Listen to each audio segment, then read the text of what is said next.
We've got 8 games to talk about today, folks, and let me tell you, we have got some tough matchups to figure out. The Cardinals-Rams, the 49ers-Bills is pretty interesting. I even think the Packers and the Eagles is an interesting one, and many more. Lions and Bears, for example. What's going on? Welcome to the Friday show. Hey, Jamie, what's up? You said Lions and Bears. I said, oh, my. Oh, my, I know. Yeah, I thought about that, too. Me, too. Yeah, we're all big Wizard of Oz fans. No, I think Mick Hubert, greatest college football announcer of all time. Mick Hubert. Oh, okay. Yeah. He says, oh, my. Oh, my. Every time the Gators score. Are the Gators playing at noon on ESPN this week? I sure hope so. They are always noon ESPN every week. This episode is sponsored by Express. Express is all new and all about you with a fresh assortment of casual, versatile, and super comfortable styles. Find out more about Express and their exclusive offer later in the show. I'm going to tell you about the shirt I am wearing right now. It is like I am wearing a blanket. It is incredibly comfortable, and I might fall asleep on the podcast. All right, we do not have a Thursday night game to recap. Did you guys have a nice Thursday night? Yes, it was great. A little baseball for the kids. Nice. Yeah. Put together the FFT show that you two are on. Well, Dave and I really gave you most of the material, to be fair. Yeah, but it was later than usual. Florida plays at 3:30 on Saturday. Oh, wow. Big game. On CBS. That's going to be on CBS if it's 3:30. Oh, yeah. Okay. College football. All right, ladies and gentlemen. Yeah. All right. So we are going to talk just about 8 games, and we're going to basically get right into it. I did Twitch yesterday with Chris and Frank, and we got a ton of running back questions, and I tried to pick the FAQs, basically the frequently asked about running backs, essentially. Miles Sanders came up a ton. Raheem Mostert, I think, was probably the most asked about. Clyde Edwards-Helaire and Kenyan Drake. If I had to guess, I would say those are the 4 names that came up the most. Miles Sanders, Raheem Mostert, Clyde Edwards-Helaire, and Kenyan Drake. All of them are pretty interesting in their own ways. And how do we feel about them, Dave? Like, how would you rank Miles Sanders, Mostert, Edwards-Helaire, and Drake? Sanders is still going to be at the top of the list because of the matchup. And then I believe I've got Mostert next, Edwards-Helaire, Drake. But they're all kind of close together. They're all in that same range of guys that you're hoping can score a touchdown. And at least in the case of Drake, we know that the touches have been there. So not going to fight anybody on moving him ahead or behind Edwards-Helaire. And Jamie, how do you see this group? Sanders, Mostert, Edwards-Helaire, Drake? Same as Dave put it, as you read them. I think, Mostert hopefully shook off the rust and, will get going a little bit more. It is interesting that they gave Jeff Wilson the same amount of touches. Mostert had a fumble in the game.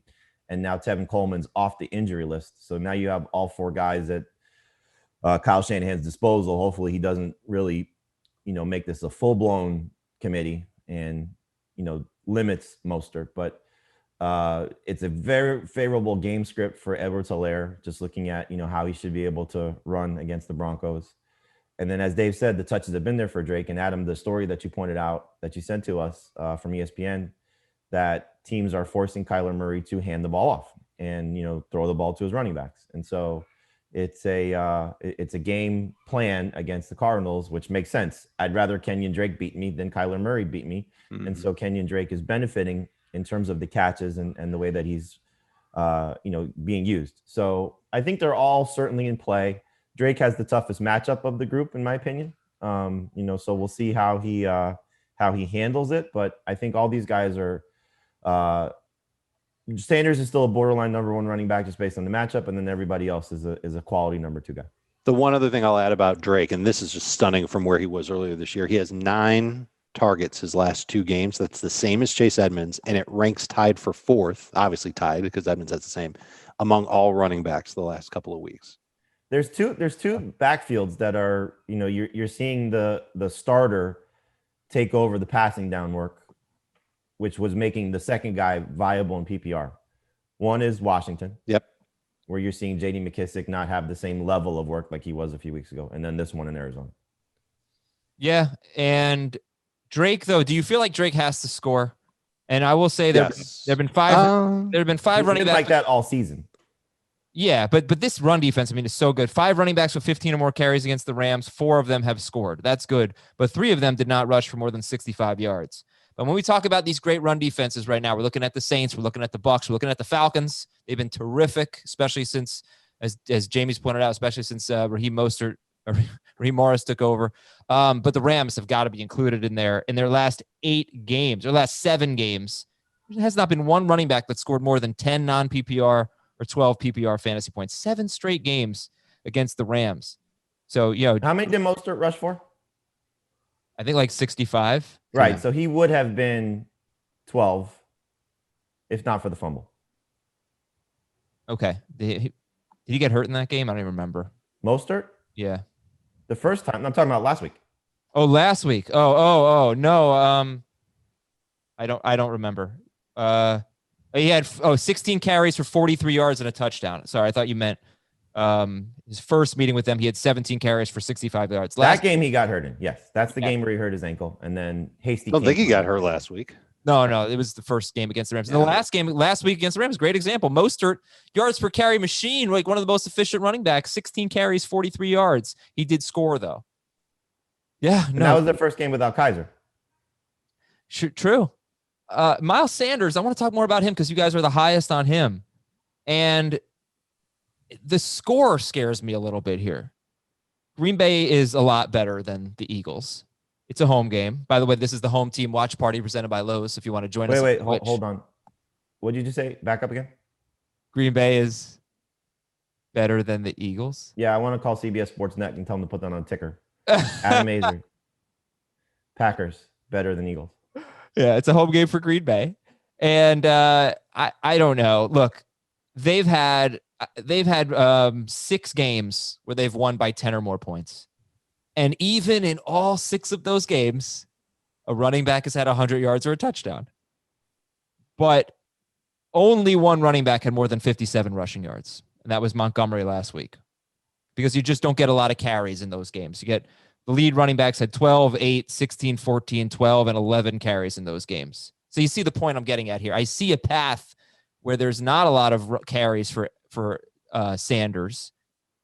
Last week, Boston Scott was on the field late in the game when they were chasing points. There's been a horrible connection in the passing game between Wentz and Sanders. It's like, I want to believe in him because he's so good and this defense is so bad against backs. 100 yards or a touchdown to a running back in every single game. But I don't know. Tell me why you have faith. And I wish Heath were here because he actually has him 20th in PPR, 21st in non-PPR. You guys have Sanders closer to 12. I think first off, with all these guys, Carson, the 4 that you mentioned, Sanders, Edwards-Helaire, Drake, and Mostert, we're speaking to probably an audience that has maybe the chance to play Devontae Booker, James Robinson, small percentage of people I think that can bench these caliber of running backs. Antonio Gibson obviously is in that mix of somebody who was picked up or drafted later. I think you see where I'm getting at. Benny Snell, would you throw Dobbins in there? Dobbins, sure. I don't know if many people are going to start Dobbins over those guys, but sure. I brought it up yesterday, Jamie. It was such a bad waiver wire week that this does feel like kind of a dance with who brung you kind of. Yeah, week. I mean, throw in Alvin Kamara too. He's been bad. Just these guys that you can't, you'd like to bench, but I don't know if you can bench. And so I think for me with Sanders is I'm banking on the matchup. I'm banking on what his workload was the previous 2 games prior to last week. The Eagles are obviously a mess. Doug Peterson, talking about how the play calling is going and, what he's doing in regards to that. They are getting Zach Ertz back, who's a very good blocking tight end, so that I think will help somewhat of the offensive line. We've talked about this with George Kittle not being there for the 49ers. We've talked about this with what Gronk has meant as a blocker over the years. Ertz is not at that level, but he's not far off. And so, you add another piece to the run blocking that hopefully will be there for the Eagles. But it's not going to be easy for Miles Sanders, but I'm going to bank on talent. I'm going to bank on how this defense has performed more times than not. And so that's why I'll still start Miles Sanders and, maybe have him ranked a little bit too high. But I think, in this case, I hope talent wins out and that the Eagles do stay competitive. Sanders is a big part of that. And, he's excelled in some tough matchups already this season, and I don't think this is a tough one, but tough situation. So hopefully he takes advantage of it. Yeah. All right. Let's promote a few things here. Make sure you're watching CBS Sports HQ. If you missed the noon show, you can watch it on demand on the CBS Sports app on your OTT devices. Just go to the CBS Sports app on your smart TV and scroll down until you see the FFT familiar faces. And Sunday's always a big day. First of all, we got all the tweet storm on Saturday and Sunday with hashtag AskFFT. But 8:30 a.m. you're going to get a Fantasy Football Today in 5 episode, roughly 8:30 a.m. HQ from 10 a.m. to 1 p.m. and Twitch noon Eastern.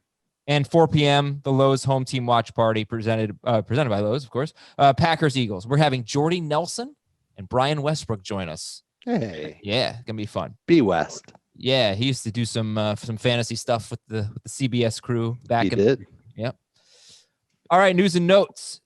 Josh Jacobs and Nelson Aguilar missed practice. So we previewed this game yesterday. I just gave you those 4 running backs. Sanders, Mostert, Edwards-Helaire, Drake. If Jacobs is out, would you start Booker over any of them or all of them? Some of them. I haven't fully evaluated it yet, but as of now, not Sanders, but the rest. He'd be in that mix for sure.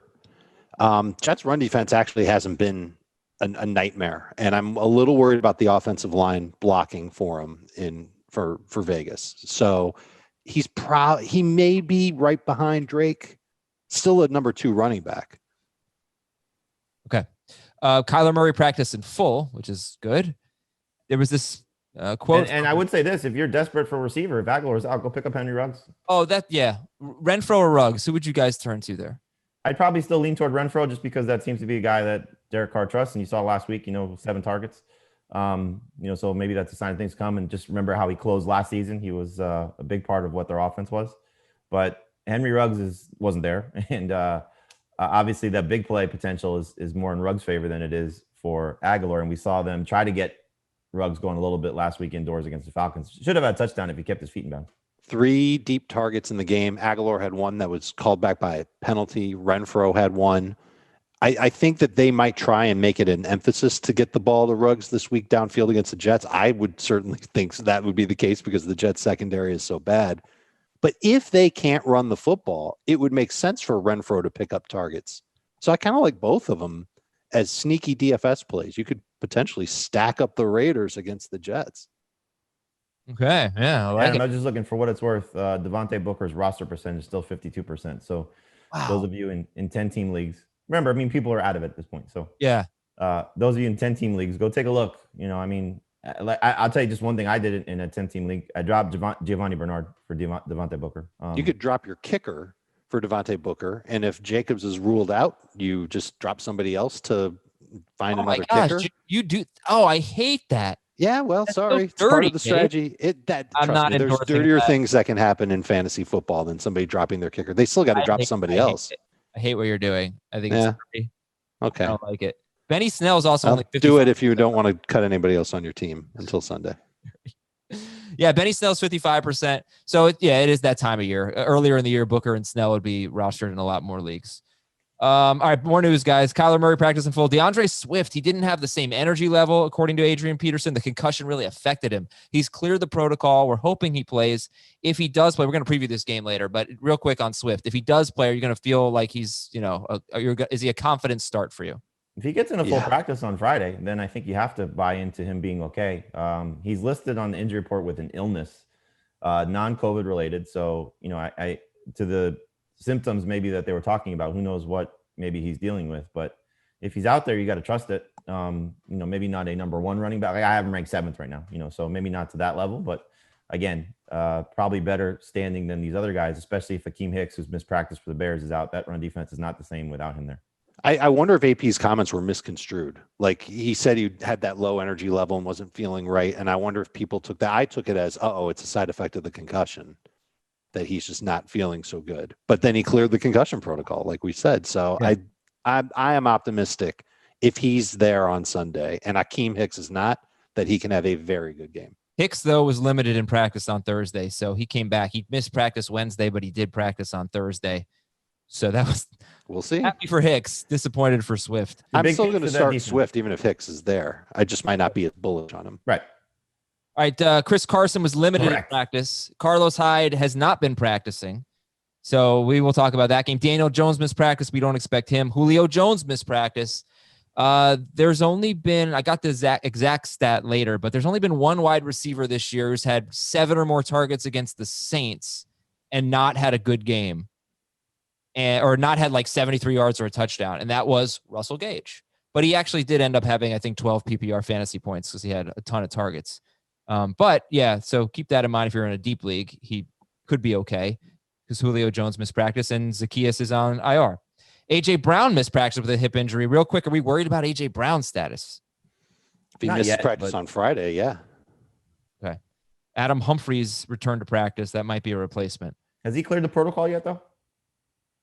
Not sure. Yeah, I don't know. I don't think he has. Okay. Wait a minute.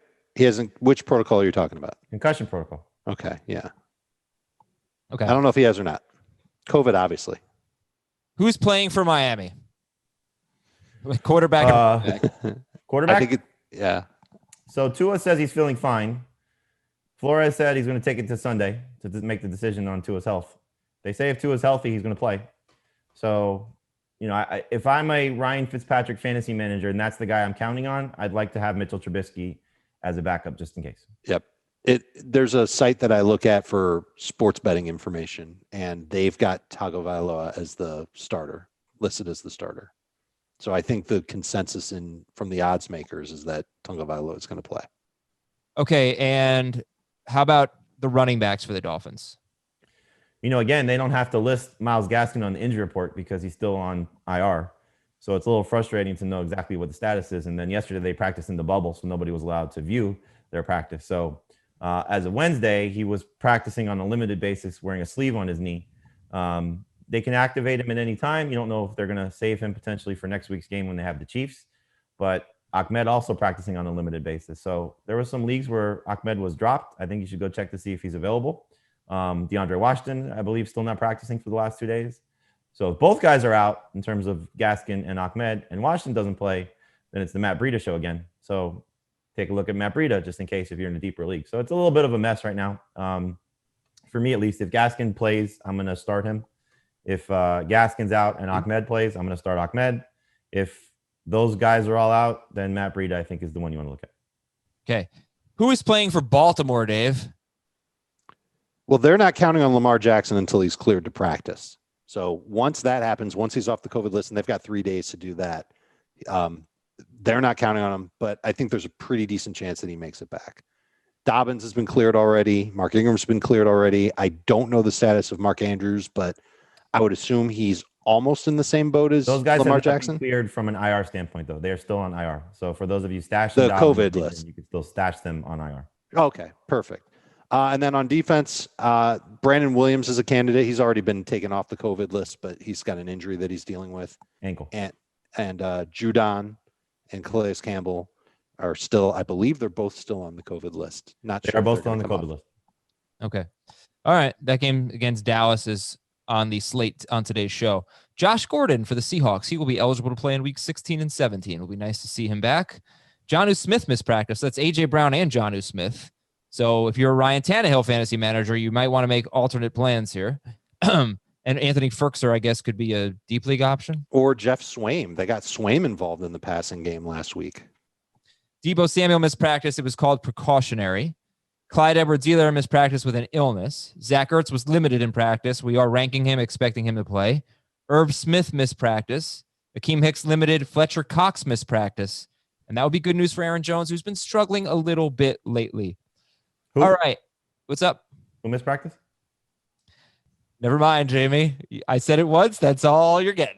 Philip Lindsay was limited in practice. And yeah. That's potentially bad news for Melvin Gordon if you were counting on Melvin Gordon this week. If Lindsay plays, Gordon's still in the number 2 running back mix. But if Lindsay's out, Melvin Gordon can be an absolute star just based on what he's done. He's had, I think, 5 games with 15 or more total touches. And in all 5 of those, I think he scored 12 or more PPR points. Yeah. All right. That's good stuff. But so is Express. Oh my gosh. This sponsorship has been tremendous, opening my eyes to the wonderful world of Express. And as soon as I saw the things they had there, I went nuts at express.com. And this is a great place for holiday shopping. This is the new Express. Comfortable, cozy clothing, quality fabrics, and the designs are great, and versatile styles. I mean, listen to what I've got so far. I bought a blazer.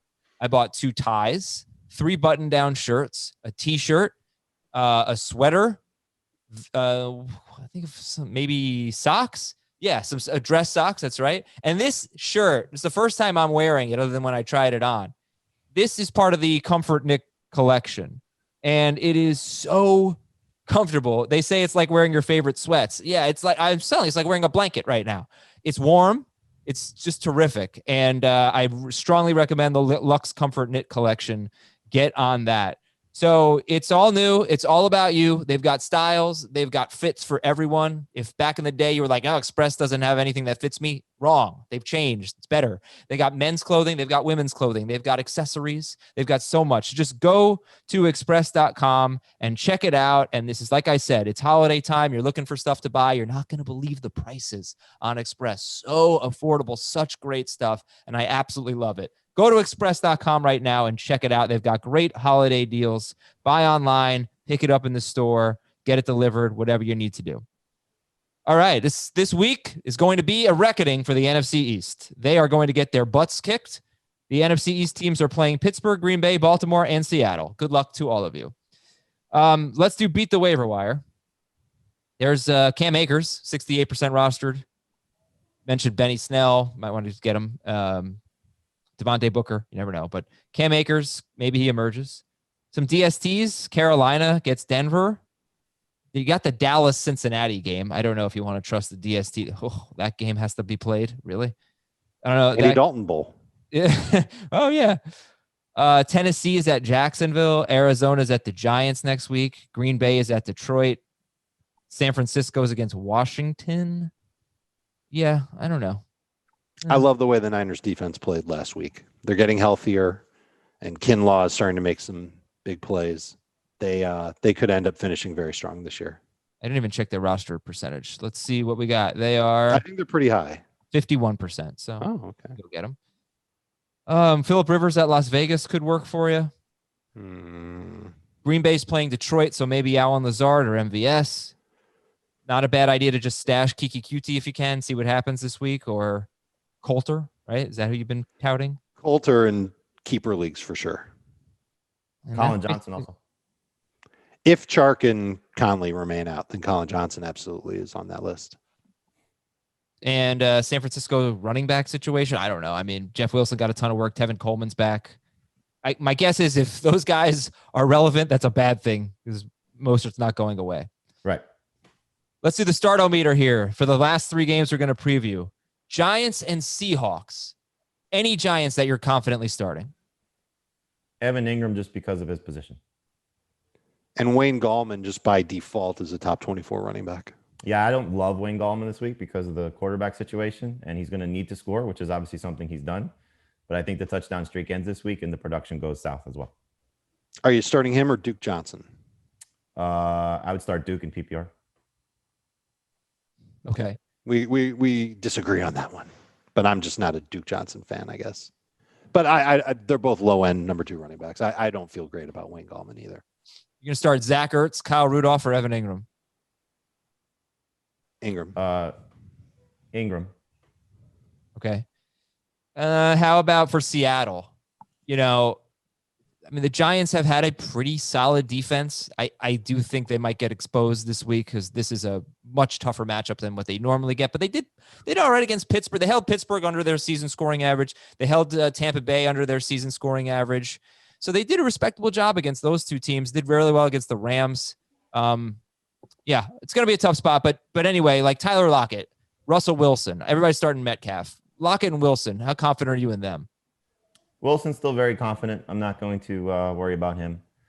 And Lockett is still a number 2 wide receiver. It's, there's always the opportunity for him to have a breakout play, breakout game. So I'm not going to get cute with Tyler Lockett, but he's obviously frustrating. And then the running backs are, it's kind of, they're tied to each other to a certain extent. If Carlos Hyde is out, then Chris Carson hopefully will be a monster. I don't like the fact that Carson's still limited in practice, so clearly he's not 100%. He's dealing with that foot injury. He had the strong touchdown run last week, which was great and looked like Chris Carson. But for whatever reason, Seattle is probably being a little cautious with him as they're looking ahead to the playoffs, knowing that he's, a little injury prone. So I think for Carson, if Hyde is out, then he's easy to say he's got top 10 potential. If Hyde does play, then, you got to, I think, look at Carson more as a strong number 2 running back. I feel the exact same way about Tyler Lockett as I do Wayne Gallman. Someone that I'm totally fine starting, but I don't have a ton of confidence that they're going to come through for a big game, especially in PPR. I would take the 49ers receivers ahead of Lockett this week. There are 30 wide receivers that are currently averaging 14 or more PPR fantasy points. So I use that as a barometer for like, oh, okay, you could start that guy.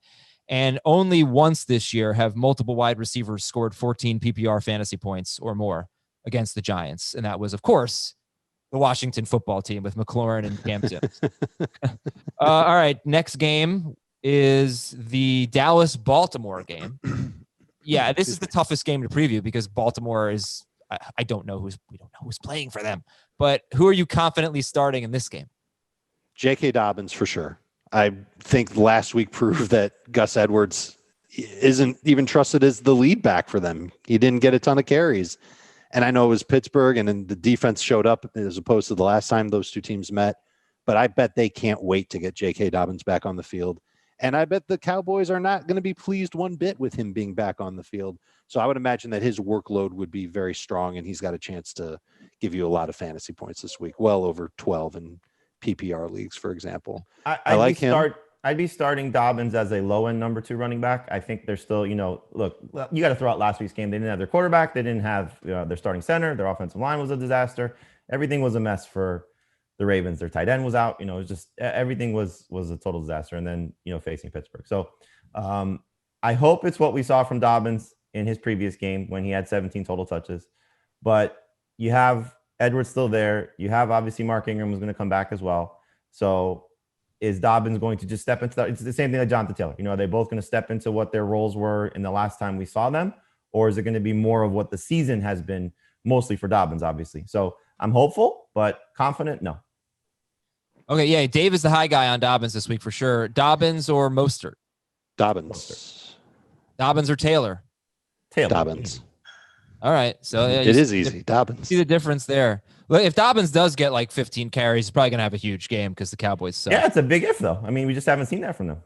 And then in terms of the Cowboys, okay, Marquise Brown, the Cowboy, if he's the only guy, if Andrews is out and Snead is out, you got to at least think about Marquise Brown. Absolutely. And what about Cooper and Zeke? I'm okay with Cooper as a number 2 receiver in PPR. Zeke, I can't remember the last time I've ranked him this low. Maybe in like a week 17 where I wasn't sure if he was even going to play, something like that. I'm worried that he may not get the type of workload that he's been getting because he's fumbled the ball away as many times as he's rushed for a touchdown this year. Wow. 5 of each. It's rough. I'm nervous that Pollard can end up taking some work away from him. And the offensive line's an absolute nightmare. Yeah, Dobbins should be better than Zeke. So I have them like Dobbins 22 and Zeke 24. Yeah, Heath has Zeke 9. So you guys are much lower on Ezekiel Elliott. And Cooper is a number 2 or number 3? Like San Francisco wide receivers or Cooper? San Francisco wide receivers. All right, Jamie says Cooper. Dave says Ayuk and Debo.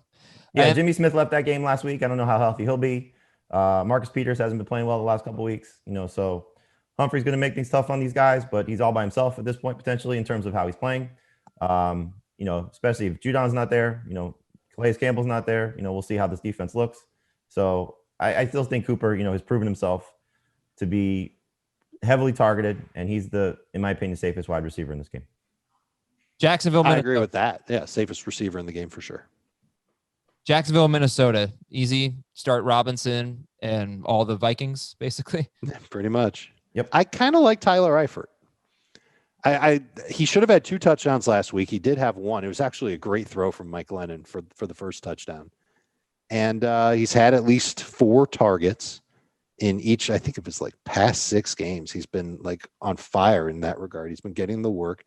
And the Vikings have allowed 11 or more PPR points to a tight end in 6 of 7 games where a tight end's had 4 or more targets. Oh, 4 or more. Okay. Yeah, both tight ends are facing teams that give up points without a lot of targets to tight ends because they're that's the Jacksonville. I mean, you get 3 targets, score a touchdown. It happens a lot against Jacksonville. So who's the best tight end in this game then, Rudolph or Eifert? Oh, it's Rudolph.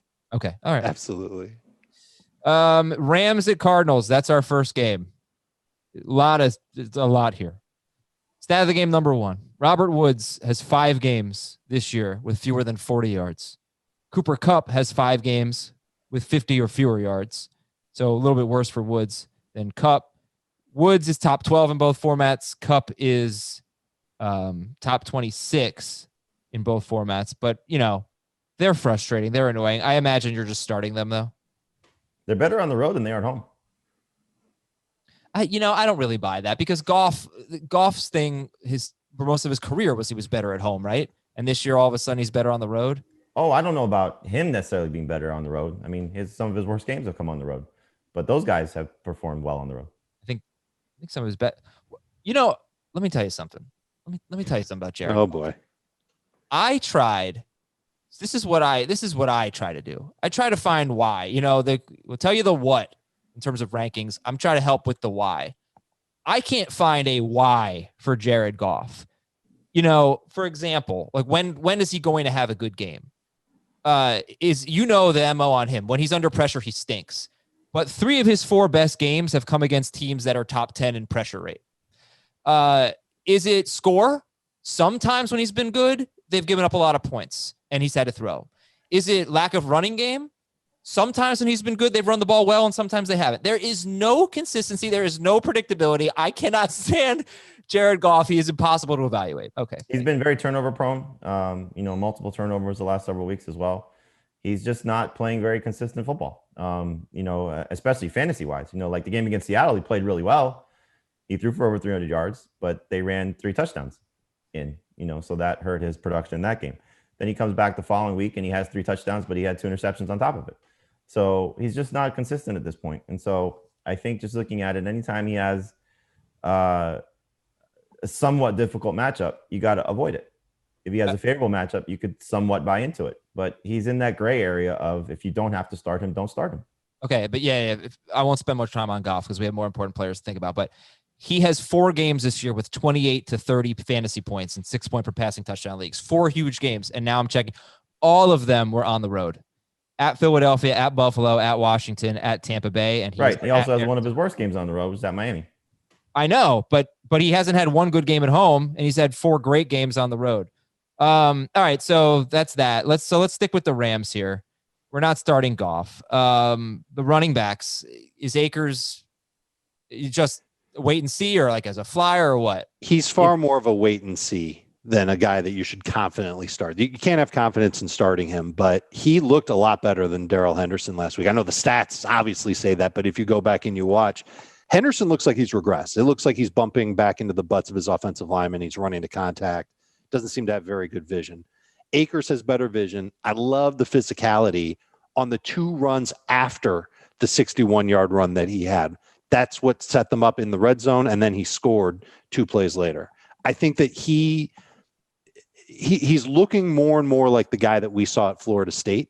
I think that the last week's game was a perfect example, and he got all of his work in the second half, and Henderson played the first half, and I think he played like 6 snaps in the second half. Like they just got away from Darrell Henderson last week, and Akers got on the field. So I can't help but believe that Akers will keep it going and have the opportunity this week. Now, he's not going to play a lot of third downs because that's Malcolm Brown.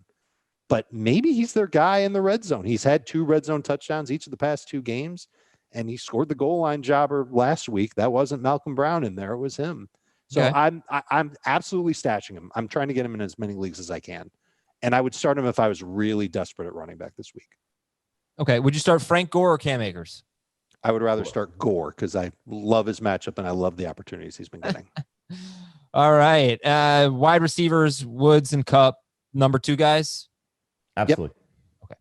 We'll compare them with some others as we go through the show. I'll do it right now. Would you start David Montgomery or one of those Rams receivers? Montgomery.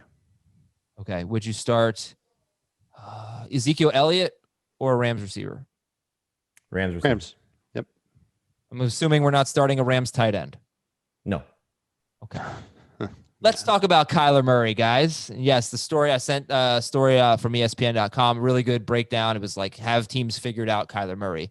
So one thing they're doing is they're forcing him to hand the ball off on the read options, on the zone reads. And another thing they're doing is blitzing the hell out of him to get the ball out of his hand quickly. Four straight teams, I believe, have blitzed like 35% or more of his dropbacks. And the Rams don't blitz a lot, but neither did the Patriots, and they blitzed a ton against Kyler Murray. So that's helping. That's working. How do you feel about him, and who are some guys that you might start over him this week that ordinarily you would not? The only one would be Herbert for me, but I could see Tannehill or maybe Cousins or maybe Fitzpatrick, if you want to go that route. But, the last thing you want to do with a guy like Kyler is bench him and watch him go off because he's that type of player. So I would imagine Cliff Kingsbury's going back to the drawing board a little bit and trying to be more creative in how he's getting Kyler opportunities, maybe some more design runs. So that's the key. If he's running, he's going to be a great fantasy quarterback. If he's not running like we've seen the last 2 weeks, then you're going to be disappointed. So if you want to trust some of these other guys, go ahead. I certainly get it, but I'm going to stick with Kyler. I'm going to play the hot hand, not only with Herbert, but also Kirk Cousins ahead of Kyler Murray, because I'm a little worried about what we've seen the last couple of weeks. Really, my eyes opened when he hurt his shoulder, that he wasn't throwing downfield much. He had 5 deep pass attempts last week against the Patriots, only one of them completed. And now he's taking on the Rams. And we know what this defense is capable of doing to quarterbacks. So I'm nervous about using Kyler. I'm kind of nervous about having him as a top 10 quarterback this week, but I can't find a lot of other quarterbacks that I would confidently start ahead of him. The Rams give up the fewest points to quarterbacks, the fewest yards per attempt. They've held Dak Prescott to 19 points, Russell Wilson to 9 points, Tom Brady to 16 points. 2 quarterbacks have had good games. Josh Allen scored 38 points, and Jimmy Garoppolo scored 28 points. But for the most part, I mean, this is on paper the worst matchup. They give up the fewest fantasy points to quarterbacks. We talked about Kenyan Drake. He needs to score. He's a number 2 running back. Chase Edmonds is a sit, right? Yes. Low at best, a low end number 3 running back in PPR. And then DeAndre Hopkins. Should this be an automatic here? Because he's had, like I said, you take away the Hail Mary catch. He's been terrible. Been bad. It's 4 straight games without a touchdown if you take away that catch. And in those 4 games, 30 yards, 85, 51, and 55. So is he an automatic start? He's not. He's outside of the top 12, but still in the top 20. I think that he can still find a way to get a lot of targets and catches. It depends on what the Rams do. If they stick Jalen Ramsey on him, will Kyler Murray be confident enough to throw him 10 passes over the course of the game? We've seen quarterbacks shy away from that matchup. And is he going to score?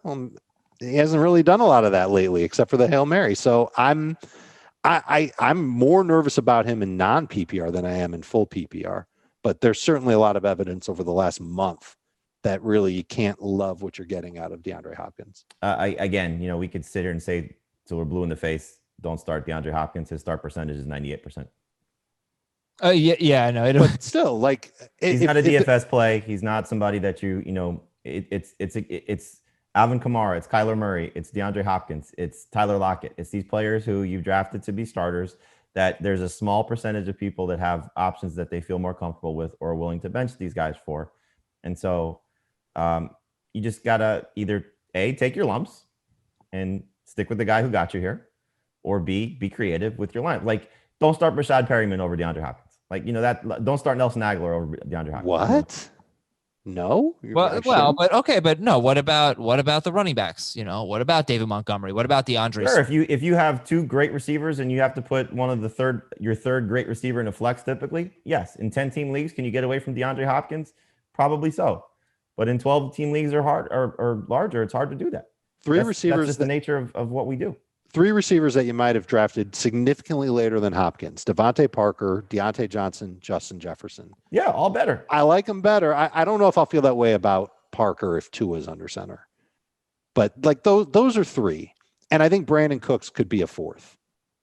Outside of that, I don't think there's a lot of guys that you can look at and say, gotta start him ahead. There's a small percentage of people that can bench DeAndre Hopkins. I wish we could have better conversations about this, because we could spend a lot of time about not just Hopkins but all these guys that have been struggling or in some happy situations, but the last thing you want to see is DeAndre Hopkins catch a Hail Mary and you go, why the hell did I bench DeAndre Hopkins? Sure. Well, if he catches a Hail Mary, yeah, you might not say that, but if he catches 2 touchdowns, then obviously you would. I think it's a lot easier to get away from Christian Kirk, for example.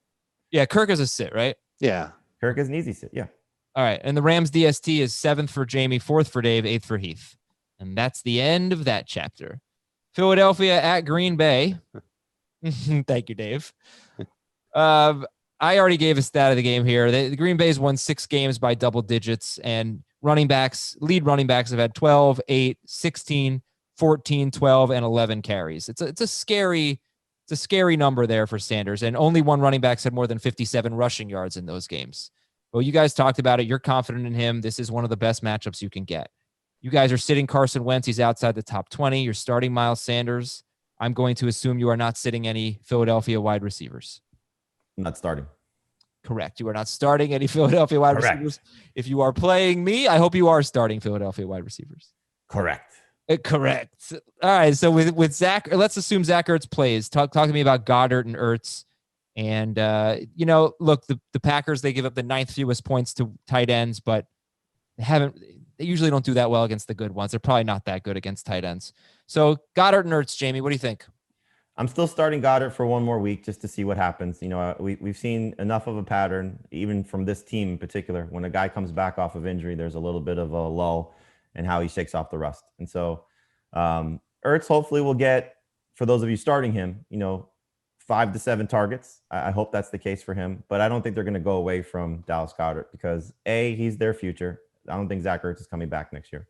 And he's been playing so well the last couple of weeks. I mean, you see what Carson Wentz is doing. Even when he's making poor decisions, he's doing it because he's looking for Dallas Goedert. And so I'll still stick with him for this week as a top 5 tight end. But next week will be the interesting one if Ertz comes off this game with a strong performance. So Ertz is a low-end starter at best. Goddard's still a must play. And hopefully he still continues to get 6+ targets and 70+ yards with a chance to score. Okay. And would you start Goddard or Hawkinson? That's the one switch I made since Ertz came back. Was I originally had Goddard ranked ahead of Hawkinson. I put Hawkinson ahead of Goddard. Bears have been terrible against tight ends. Yeah, that's Hawkinson's matchup. Would you start Ertz or Rudolph? Rudolph. Excuse me. I was thinking Goddard for a second. We're assuming Irv Smith is going to be out, right? So as long as that's the case, Rudolph. Right. It's contingent on Irv Smith. Okay. And I brought this up on Twitch yesterday for anyone who was watching. The Rudolph thing, sorry to transition to a different game. Is Irv Smith really what matters here, or is Thielen what matters? Because, Thielen was out last week, obviously, and he's back. And Thielen gets basically all of their red zone and green zone targets. He's got 8 more red zone targets than anyone else on the team.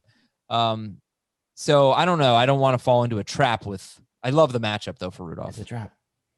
The trap. Star Wars. I think the thing with Rudolph with Irv Smith is the 2 games that Irv Smith has missed. One of them was Thielen was out, but in both those games, Rudolph has 4 catches for 63 yards. He fumbled in one. So take that into account. It was against the Bears, the first meeting for those 2 teams. But it's not just that. It's the fact that they're playing the Jaguars. They stink. So if they were playing a tougher competition, if he was facing tougher competition, then okay, maybe you start Rudolph. But it's the matchup on top of the fact that he's got 5+ targets in those 2 games that Irv Smith has been out. And I think that's what he'll be. I think he's got a chance to score. So is Rudolph the same slam dunk that he was when we talked about this on Tuesday when Adam Thielen was still on the COVID list? No, by no means. But now, still, when you look at the tight end landscape, he's still a potential starter. Just depends on what you're looking for your team. Okay, Aaron Rodgers is a top 4 quarterback. Start him up. And Aaron Jones. So how are you guys feeling about him right now? He's had 4 disappointing games in a row since coming back from injury. In those games, he's averaged 3.9, 3.5, 4.1 yards per carry, and then 5.3 last week against the Bears when they didn't have their best run stuffer. And the Eagles have a terrific run defense, one of the best in football. They do struggle. They're good in the passing game too. Go ahead, Dave. There's only been 3 games this year where a running back hasn't scored on Philadelphia. Yeah, so I'm hoping that's Aaron Jones. I'm hoping that he finds the end zone. He's been all right. We're looking for a big game from him, but it does feel like Aaron Rodgers knows that his team is in contention for the number 1 seed in the NFC. 2, he's in contention for the MVP, and I would imagine that they're going to continue to lean on Aaron Rodgers as the offensive focal point. Remember last year it wasn't a lot of Rodgers; it was a lot of the run game. Yeah, they seem to go with what's working. And right now, Aaron Rodgers is working. So I think you start Aaron Jones. as a number one running back just because it's Philadelphia and they do allow a slew of touchdowns. But he hasn't been great. It's true. Okay, if we're looking at the other Packers in this game, Jamal Williams, Allen Lazard, Marquez Valdez-Scantling, we'll do Tunian separately. Who do you think is a worthwhile flex out of the Williams, Lazard, and Lazard? Okay, I kind of like them both as low end flexes, but I think one is safe and one is boom or bust. And who? Both Lazard is the safe one. I'm sorry. Are you talking about Jamal Williams or MVS? I'm talking about MVS and I'm talking about Lazard. Yeah, I knew Lazard. All right. Right. Lazard is safe. Might be able to get you 10 or 11 PPR points. Valdez-Scantling will either get you all of the PPR points or none of the PPR points.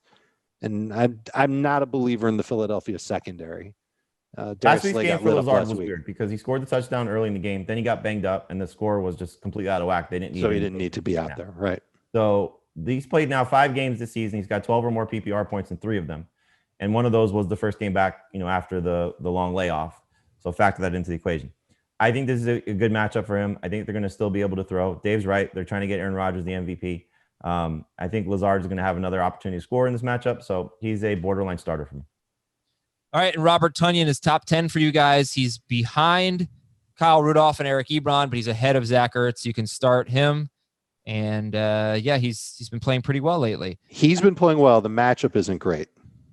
The Eagles have only allowed 1 touchdown to a tight end in their last 7 games. So why are you starting him? Because he's getting targets and he's got an opportunity to get you some numbers. Packers DST is top 6. And we'll see. They have a terrible pass rush, but let's see what happens here. Yeah. I don't know if that's really going to matter. Right. Because that offensive line for Philly, man. They looked better last week. Packers pass rush looked better last week. They moved some things around. They were moving Darius Smith inside. Preston Smith was moving around as well. So when those guys get going, they're going to be a problem for Carson Wentz. But I think most people are a problem for Carson Wentz this week. Carson Wentz is a problem for Carson Wentz. Buffalo at San Francisco on Monday. Josh Allen. All right, we talked about Kyler Murray a little earlier. We talked about Russell Wilson. How confident are you in Josh Allen? Still a top 10 quarterback and still potential top 5. Not potential. I mean, you guys have him ranked in the top 5. Well, I mean, how he'll finish. Yeah, but your ranking suggests quite confident. 4th for both of you, 3rd for Heath. Well, I mean, think about some of the quarterbacks we've talked about. It's like I'm not benching Josh Allen for Kirk Cousins. I'm not benching him for Ryan Tannehill. I'm not benching him for Ryan Fitzpatrick. There's still always the upside of him because of his running. And, he hasn't been great without John Brown. We know that. We've talked about that quite a bit. But I still think this is, while San Francisco's defense has gotten better, they had 2 weeks to prepare for their matchup last week. We'll see how they do coming back this week. They're, going through their displacement. The Bills were always going on the road, just a matter of where their plane lands now. So, you hear Kyle Shanahan talking about the psyche of the team. I hope things are fine for them, but I still think this is a matchup that you're not benching Josh Allen for. This is a very interesting 2-week stretch for people that are going to be playing the first round of the playoffs because Josh Allen goes San Francisco, Pittsburgh back-to-back. Mm-hmm. And so if he comes out of this game with a strong performance, you're going to feel great about it. If he comes out of this game with a bad performance, you're going to be a little bit concerned. And you can't really worry about the fact that he didn't have a huge game last week. Cole Beasley threw a touchdown in that game. He had a couple drops in that game. I think this is still a winnable enough performance matchup for Josh Allen to have a good performance that you're going to still keep him in your starting line. Okay. And I'll make you even more encouraged about Josh Allen. Last week, he only threw 24 times, and the Bills had a surprisingly good running game last week. They ran very effectively against the Chargers. The 49ers have a very good run defense, so you wouldn't expect that. And you'd expect more than 24 pass attempts, so you hope for it. And you look at the must-start quarterbacks against San Francisco. Kyler Murray, 28 points. Fitzpatrick, 33. Russell Wilson, 36. Aaron Rodgers, 36. They've been crappy against. I like how you put Fitzpatrick in that category. Yeah, well, right. I was just scanning and I saw the points, but the must-start quarterbacks have torched San Francisco. But were they the same defense for those matchups as they are now? They're still missing, for example, so many guys. Right. The Miami game, I think, wasn't Bosa still healthy? Maybe. No, he got hurt in the Jets game. Did he? Okay, that's what it was. It was close to that, but not having him has obviously hurt them, but getting Richard Sherman back is going to help. And I just think overall they're starting to mesh. That's what I saw last week against the Rams. But the 2 weeks before that, it was the Packers and the Seahawks, and they got destroyed. Yeah, but Sherman didn't play in those games. Sherman didn't play in I those think games. the one thing about it is, again, The front wasn't as good. they had 2 weeks to prepare for a must-win game against a division opponent. And so now they got to go with the whole no playing in San Francisco. They're starting their stretch run of playing in Arizona. I mean, football players are resilient. I don't think that really matters much. But again, it's just something to factor in when you start to look at the whole big, picture of all this. Their defense is good. It's a very good defense. But you made the best 49er? point, Adam, that it's their run defense. Their run defense is key. And will they make the Bills one-dimensional enough that things break down for Josh Allen? The flip side of that is the Bills have been so one-dimensional all season, they're used to playing that way. So I think you're still going to start Josh Allen. Hopefully he runs enough. He tends to step up in big spots. We've seen him in some primetime games over the last couple of seasons where he's played big. So I'm going to buy into Josh Allen still as a good quarterback. Okay. What does that mean for the rest of the Bills? Is Stephon Diggs the only guy you're confident in? I'll go back to Beasley as a number 3 receiver. Not confidently, but I'll still go back to him. I think, again, when they're throwing a lot, without John Brown there, he's been great. I like Gabriel Davis in DFS. He'll be somebody in my showdown lineup. Okay. And let's do some Cole Beasley or Brashad Perryman. Beasley and PPR. I have Perryman higher. Cole Beasley or Michael Pittman. Beasley and PPR. I have Pittman higher. Debo. Oh, Debo for sure. Ayuk for sure. Well, Debo's got to play, obviously. Got to make sure he's okay. We're sitting the Bills running backs, right? You should. Yep. Sit Nick Mullins. Start Raheem Mostert. Talked extensively about him at the beginning of the show. And then, let's talk. How about Ayuk and Debo here? Dave, you seem to like them both quite a bit. Who do you like better? I like Debo a little bit better just because of the high catch rate and just the way that they use him in the offense. And I think that he'll be a bigger problem for the Bills defense than Ayuk will be, because Ayuk is a little bit more of that traditional type of receiver for them. Whereas Debo is getting these pop passes and screens and flares and kind of like a half running back, half wide receiver. Right. So as long as he keeps getting these opportunities, I would imagine he's in the neighborhood of 7 targets in the game. He can be fine. He'd probably catch all 7 of them. That'll help provide a nice safe floor in PPR. If he can break a couple of plays, absolutely, he'll be a. I'm fascinated to see how this is going to go, because first time that they're together without George Kittle. I don't think I feel like the New England game, right? Or no? Oh, Kittle got hurt in that game. Or he played that game. Played in that game? Okay. Kittle got hurt in the Seattle game. The second one. So pardon me for asking, but did I overlook Nick Mullins? Because if you guys both, no, I like him as a set number 2 quarterback. Yeah, he's good. He's not bad for the showdown. He's not bad for quarterback or super flex leagues. So you should take a look to see if he was dropped, which understandably so. I'm sure he was. He's behind. Like when we went into Tuesday and the list of quarterbacks that I gave you of Fitzpatrick and Rivers and Baker, and obviously Trubisky. You can't forget Trubisky. He's behind that group, but I probably should have put him on the list. Okay. Wrapping up here, would you start Ayuk or Reed against over Ayuk or Reed? I'll get to Reed in a second. Ayuk or Debo over Amari Cooper? Yes. No, I'd start Cooper over those guys. Frank Gore or Ayuk or Debo? No. Niners guy? Okay. I'd take the upside of the Niners guy. It's an easy answer in PPR, but even in non-PPR, I think the Niners receivers. Yeah, Adam, I'm just looking at Kittle's game log. He played the New England game, which was week 7. Okay. Then week 8 is when Kittle got hurt, but I think Samuel got hurt in week 7 against the Patriots. Jordan Reed, start or sit? With Matt Milano back, I think you have to sit him. If Milano does stay out one more game, then he becomes a little bit more viable. The fact that he had 6 targets last week is encouraging. 6 targets each of his last 2 games. He didn't play well last week, but the game before that, I think he had 5 catches. So, Reed would be a more interesting streamer if Matt Milano's out. He's just such a good defender of tight ends. Yeah, he really is. All right, something to keep an eye on in this game. The Bills' defense is getting better, it seems, and if they get Milano back, let's see. Maybe they can really become a complete team and a real contender here.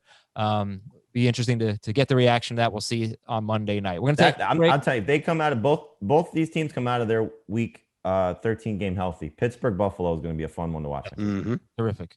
Yep. All right, so we'll take a quick break here. Come back and talk about the rest of the slate. 5 more games. We'll be right back. A rematch, New Orleans at Atlanta.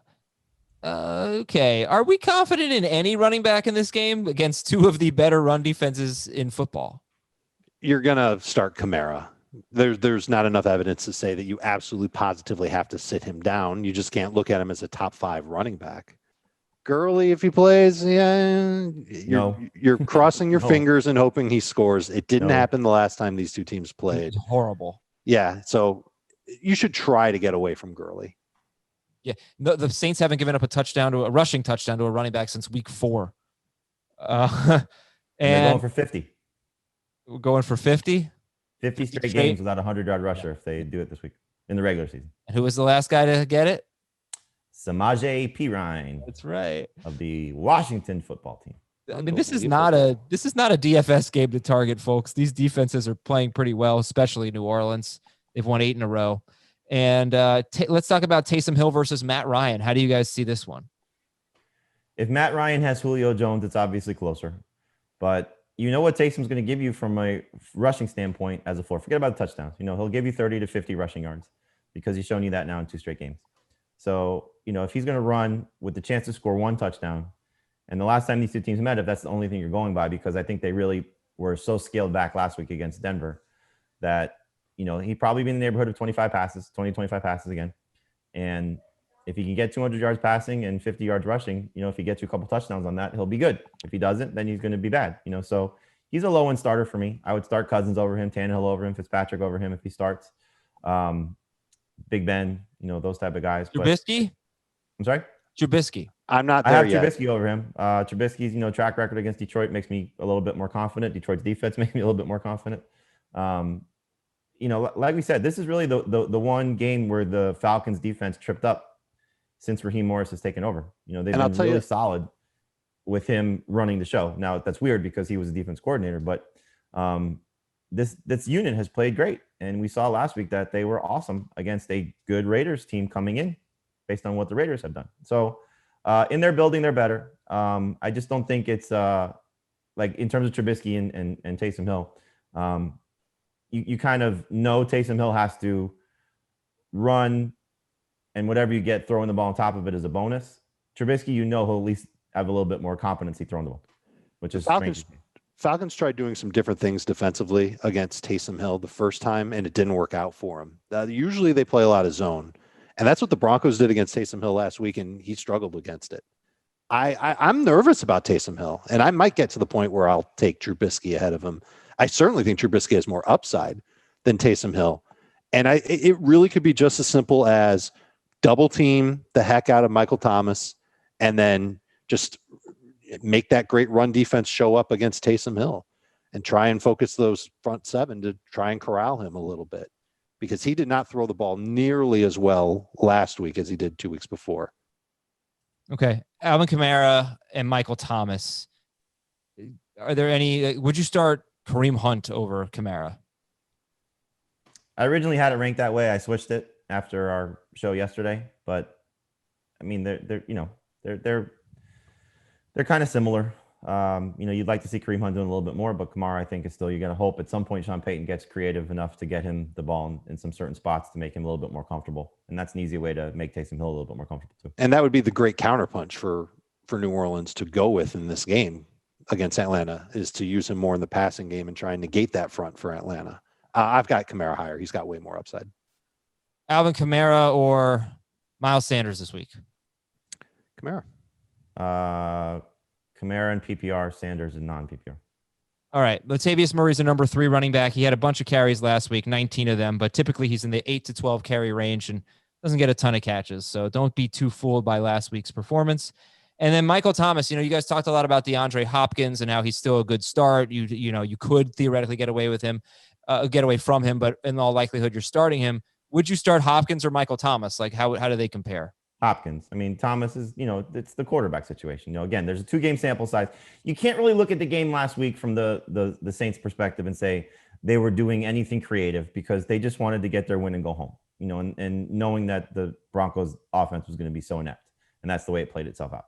They were much better in the first start for Taysom Hill, and Michael Thomas was excellent in that game for where he's been. He dropped a pass in that game. just to show you what his at 100 yards. It was weird. It was wide open too. So Thomas is still a number 2 wide receiver. I feel a little bit more comfortable with DeAndre Hopkins because of his quarterback comparatively to Thomas, but I'm not going to bench Michael Thomas unless I have great options. And we laid it out. Dave told you some of the guys you may have picked up or drafted along the way. Those guys are better, but Thomas for the most part again is going to be started. And I'll tell you what his start percentage is just to let you know what everybody's thinking. So I'm sure going to be 95 plus. I'd be shocked if it's lower than that. Well, I think he should be. I mean, he's getting about 50% of the target. 90%. So there's a little bit of a downturn. Yeah, I mean, he's getting a ton of targets and percentage wise. And he had 50 yards last week, and Taysom Hill, what did he throw for, like 86 yards or something like that? He is looking for Thomas a lot. Threw for 78 yards, and Michael Thomas had 50 of them. The week before, he threw for 233 yards, and Michael Thomas had a little more than 100 of them. So as long as he has to throw more than 20 times, there's going to be a bunch of targets for Thomas. Jared Cook sit him. Yep. Matt Ryan. Let me ask you this. I mean, it's easy to get away from him if Julio doesn't play. The Saints defense has been so good right now. If Julio does play, would you start Cousins, Trubisky, Mullins over Matt Ryan? I'm for sure going to go with Cousins over Ryan, even if Julio plays. I need to hear a report or two saying Julio is back to himself. Anything short of that, and I'm not going to start Matt Ryan. Julio can play. If he's not playing at 100% against this defense and the way that Matt Ryan's been playing, I'm not going to start him confidently. We've been doing this podcast so long already today. By the time we're done, we might get a practice report for the Falcons. So, well, then let's wrap up here. Start Calvin Ridley. Sit Todd Gurley. Any interest in Russell Gage? No, not unless I'm desperate. Okay. So there have been 10 wide receivers with 7 or more targets. 9 of them against the Saints. 9 of them have had 73 yards or a touchdown. The only one who didn't was Russell Gage 2 weeks ago. And Hayden Hurst or Zach Ertz? Ertz, you're saying. Okay. No, I said Ertz. Oh, okay. They do sound kind of similar. I probably should ask different ones. Hayden Hurst or Dalton Schultz? Hurst. Targets still there for us. You got to buy into it. Targets and catches are still there for him, but touchdowns haven't been there for him. And the Saints have been great against covering tight ends. All right, Saints DST, top 5 for Dave and Jamie, 9th for 8th. Detroit at Chicago, your stat of the game. I don't know if this makes you a little nervous, Jamie, but running backs are only averaging 4.05 yards per carry against the Lions in their last 7 games. And if you remove the Minnesota game, it's less than that. Minnesota in the last 7 games against the Lions, the only team as a team that averaged more than 3.5 yards per carry in terms of the running backs. But 15 total touchdowns scored by running backs in those 7 games. So David Montgomery is your start of the week. Alvin Kamara or David Montgomery? Montgomery. I can't believe it. I can't believe it. But yeah. You agree? Yeah, I do. Sit Stafford. Trubisky. Who are you starting Trubisky over? Taysom Hill, Cam Newton, Matt Ryan, Matthew Stafford. How about Ben Roethlisberger? No, I like Roethlisberger better. Me too. How about Lamar Jackson? Trubisky's track record. Look, again, this is where fantasy and reality differ. Trubisky's track record against the Lions, he's faced them the last 4 times, 24 or more fantasy points, including 29 in week 1. He just scored 24 points in a miserable game for his team against the Green Bay Packers. So I think this is a setup for him to have success. To what heights? Who knows? Can he be 24 or more points again? That might be difficult, but 20 to 24, I think that can happen for him. So I like the setup for Trubisky. He just plays well against this opponent. And the Lions defense they're down another 2 starters, and they're big starters. Trufant at cornerback and Danny Shelton, that monster human being on the defensive line, is done. So yeah, I think that just makes the matchup all the easier for Chicago, and they're just desperate for a win right now. Yeah. The only thing is with Trubisky is what did the Packers game and the Lions game have in common?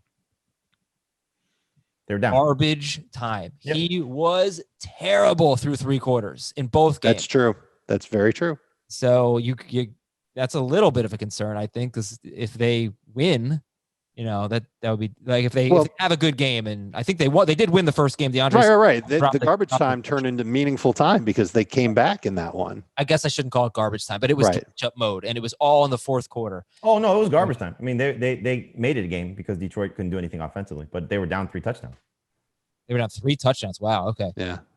So DeAndre Swift or David Montgomery? I'm starting to feel Montgomery more at this point, just not knowing what the quality of play you'll get from DeAndre Swift. And in fact, again, if Akeem makes plays, then it's easy. Montgomery. All right. DeAndre Swift or Jonathan Taylor? Swift if he plays. Again, right now Swift, but Taylor's already, a couple spots away from him. I mean, Taylor's got top 10 upside this week. Starter sit Marvin Jones. I would try to sit him if you can. He's got a bad track record against the Bears. And, the secondary for Chicago, for the most part, aside from the Packers game, has been pretty good. Luckiest team in the world, man. They have faced the Lions without Golladay, the Falcons without Julio Jones, the Bucs without Chris Godwin, and the Saints without Michael Thomas. End of rant. TJ Hawkinson is top 3 in both formats. And we go over to the Bears. Trubisky, we just discussed. He's top 15. David Montgomery, we've been discussing all week. So you know what to do with him. Allen Robinson is top 10 in both formats. Do you have any interest in Darnell Mooney or Anthony Miller? None. No. There'll be a second guy who plays well for Chicago, but it could be Cole Kmet or Jimmy Graham at this point because they're starting to play Cole Kmet more. I just don't think there's anybody at this point that you should feel comfortable starting. The one thing about Mooney is the targets have been there for him. 9 targets last week, but I think that's more of a if they are chasing points, that's what you'll feel comfortable about Mooney, but this does not feel like one of those games. Yeah, a lot of them are not catchable targets. #Trubisky. You know who the second guy could be, Jamie? David Montgomery. Yeah, 5 catches last week. That's true. Mm-hmm. That'd be great. Darnell Mooney must have one of the worst yards per target. He's like never catches passes. 36 catches on 65 targets. And Jimmy Graham. Yeah, so we have to get away from Jimmy Graham, right, with this Cole Kmet development. The Bears are getting away from Jimmy Graham. Right. That's it. Exactly. They'll make that decision for us. And Bears DST, what do you think this week? You guys like their DST? Yes. Okay. They're top 10. Bears or Ravens? Ravens if they're healthy. Ravens if they're healthy. Okay, that's fair. But they've got to be like all the way healthy. Everybody's got to be back. Bears or Seahawks? Seahawks. Bears. Whoa, really? I think Dave has a little level of confidence in the Giants to keep it close. Giants, I think, are 10-point dogs as we go to this game. Giants at Seattle. And, in Tyler Lockett's last 8 games, he has 512 receiving yards. And I sent him a message, though. 200 of those came in one game, and 75% of his touchdowns came in one game. What'd you send him a message? What'd you send him? You're playing the Cardinals. Play the Cardinals. That would be nice. Well, in some ways it's similar, right? You got one good cornerback for the Giants and Bradbury, and I think Tyler Lockett's probably going to see a lot of a rookie, Darnay Holmes, their slot corner. But all right, you guys talked about him earlier. Lockett is like number 2 guy that you kind of start, but don't feel great about. Is that the best way to put it? You're starting him for the upside. He's got big play potential. Absolutely could come through with a smash hit game, but not, what the downside is too. And you've got to measure that against some other receivers who probably don't have as much upside or downside as Lockett can give you. Like the 49ers guys, for example, in PPR. Those guys you could probably pencil in for around a dozen PPR points.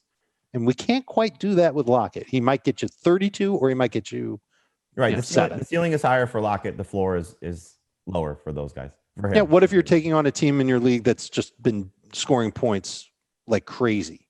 Here's what I would do if I was Russell Wilson. I would not throw to the wide receiver who had 3 catches for -6 yards like David Moore had last week. Maybe give those targets to Tyler Lockett. I would hope so. Yeah.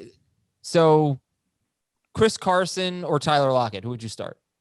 Carson, I think, is safer. And then, again, if there's no Carlos Hyde, then Carson is much safer. Would you start Chris Carson or Deebo Samuel? And I'm going to assume Carlos Hyde's not playing. I mean, he hasn't practiced Wednesday or Thursday, so I guess I shouldn't fully assume that. But for the purposes of this exercise, I think it's close. I've got Carson a little higher as of now. I would start Carson for sure in non-PPR. I would start Debo in PPR. All right. And that's assuming Carlos Hyde plays. Metcalf is a must start. We don't really have to talk much about the Giants. Wayne Gallman is a number 2 guy. Like Gallman or Gurley? Gallman. Yeah. And I don't like Gallman this week, but I hate Gurley. Yeah. Hate's a strong word, Jamie. I hate Gurley as a fantasy option for this week. There you go. We had Todd Gurley on the show. He's very nice. He got mad at me because I told him I traded him. And he said, "You traded me, dog." It was very funny. Russell Wilson, do you want to tell us why you have him ranked in the top 3 after he has been kind of, they've been running the ball more. He has hard to run on the Giants. You said that a lot this year, and you've been right. They did lose a starting linebacker for what that's worth. Fackrell. Not sure how good he is, but he plays a lot. Okay, so Russell Wilson's top 3. I feel like they're just there's Mahomes. I would personally Rodgers 2. Jamie has Rodgers 3. The only guy that I might move ahead of Russ is Josh Allen. Yeah, like none of the other quarterbacks, even though we like them, it's Watson, obviously no Fuller, Herbert facing the Patriots, who are super slow and they're not terrible defense, I guess. Well, they don't give up a lot of points. Wilson's been struggling a bit. Murray, we know. So it's a weird week for quarterbacks, but dance with who? What's the dance with who got you there? Brung you, whatever the hell the expression is. Go to the dance with that person that you've been dancing with and start Metcalf and start the Seahawks DST. Dallas at Baltimore. All right, stat of the game. A wide receiver has had 78 or more yards every game against Dallas. Every game, at least one wide receiver, 78 or more yards. So just keep that in mind. I see that stat, and I raise you Baltimore. I raise you Travis Fulgham, Christian Kirk, Darius Slayton, even Odell Beckham.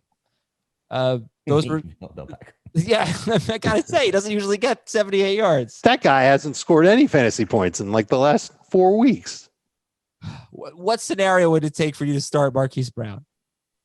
Losing Will Fuller and needing a receiver to replace him. I think Marquise Brown's an okay number 3 receiver this week, but it's just, it took a garbage time touchdown from a 3rd-string quarterback in a miserable game for him to score. And it's just been very frustrating. Now, you said it, Adam, if there's no Mark Andrews, no Willie Snead, they're so depleted again, then Marquise Brown hopefully will see an uptick in targets and Lamar Jackson hopefully plays. But if it's RG3 again or Trace McSorley because RG3 can't go and Lamar Jackson's not cleared, I don't know how much faith I'm going to have in Marquise Brown.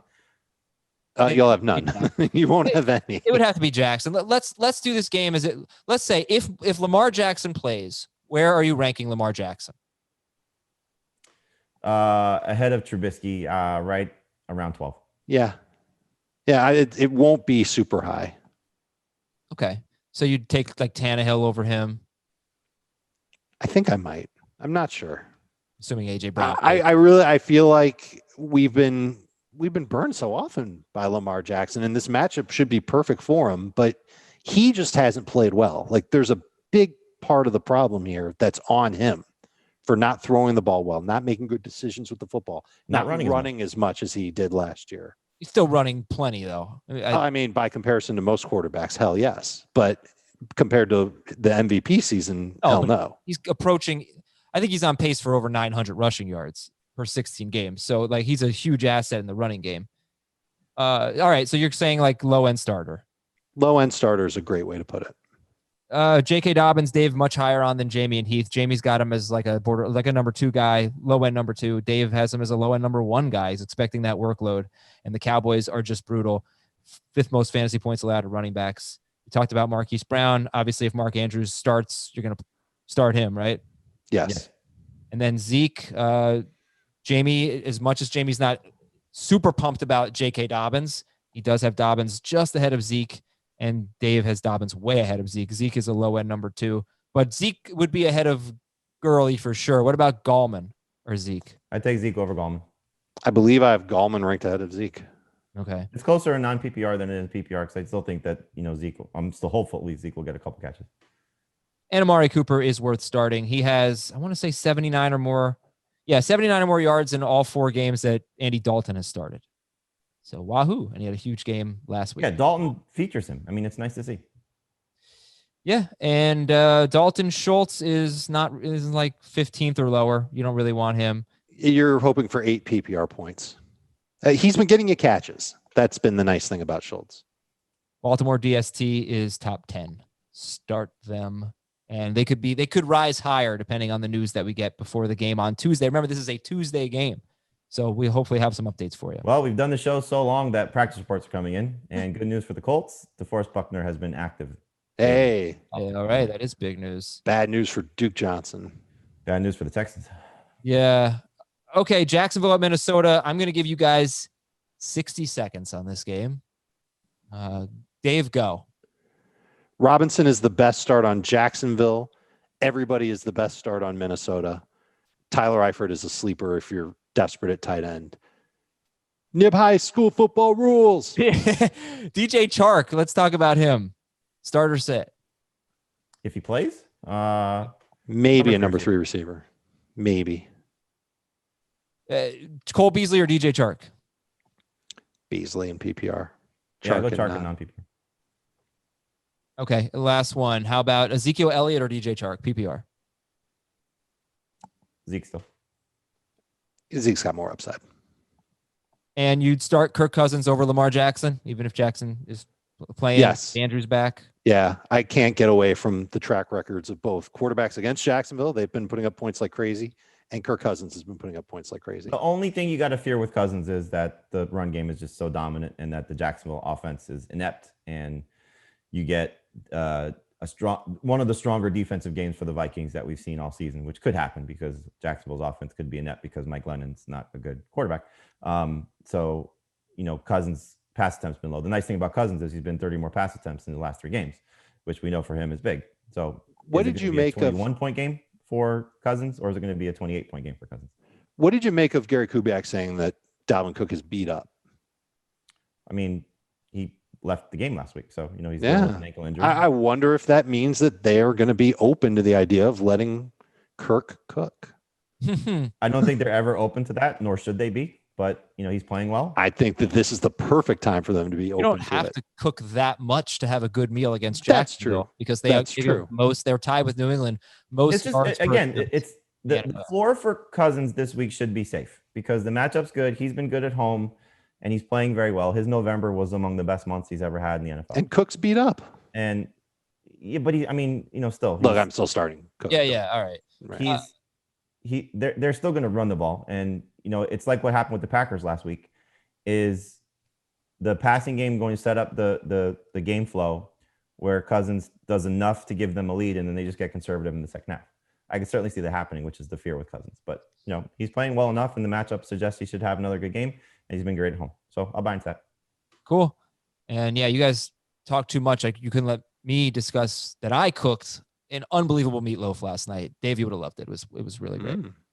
And final thing for you to know, 9 of oh no, that's not it. In the last 8 games, the Jaguars have allowed 77 yards or a touchdown to 14 wide receivers in the last 8 games. So this could be a really good DFS play. We are out of here. You want some DFS advice? Check out CBS Sports HQ. We're giving you that today, noon Eastern. You can watch it on demand on your OTT device. Thanks to Dave and Jamie. I'm Adam. We will talk to you with the Mailbag Show on Saturday.